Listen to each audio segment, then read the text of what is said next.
हा आहे काळानंदीगड, कोल्हापूर जिल्ह्यात निसर्गाने समृद्ध चंदगड तालुक्यातील एक छोटासा दुर्ग. नमस्कार, मी अश्विनी. आज शिवजयंतीचे औचित्य साधून माझ्या पहिल्या ट्रेकचा अनुभव तुमच्या सोबत शेअर करत आहे.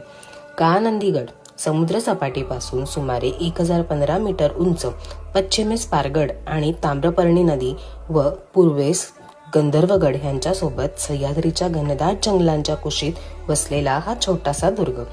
याला कलानिधीगड या नावाने देखील ओळखतात.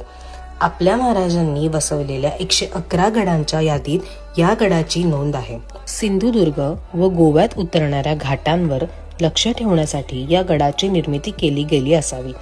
गडावर जाण्याचे 2 मार्ग आहेत. एक ज्या रस्त्याने आम्ही गेलो, जो खिंडीतून पालखी दरवाजाला जाऊन मिळतो. या रस्त्याने ट्रेक करत वर पोहोचण्यासाठी 40 ते 45 मिनिटांचा कालावधी लागतो व दुसरा रस्ता जिथून तुम्ही तुमची दुचाकी किंवा 4 चाकी किल्ल्यापर्यंत घेऊन जाऊ शकता. पण हा रस्ता खूप खडकाळ आहे, त्याप्रमाणे तुम्ही तुमचे वाहन निवडा. दोन्ही रस्त्यांवरून जाताना सह्याद्रीच्या घनदाट जंगलांचे विहंगम दृश्य डोळ्यांसाठी एक मेजवानीच ठरते जाणो. गडावर पोहोचल्यावर भवानी शंकर व मातंगी देवीचे मंदिर आहे.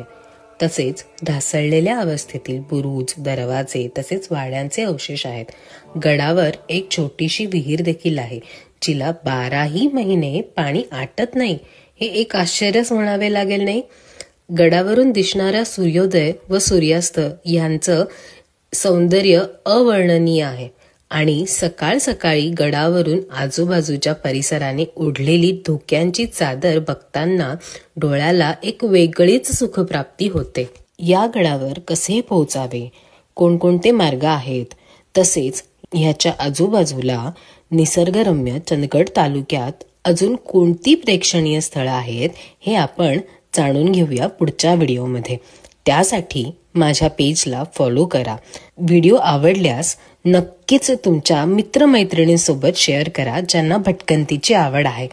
आपण भेटू लवकरच पुढच्या व्हिडिओमध्ये. हर हर महादेव.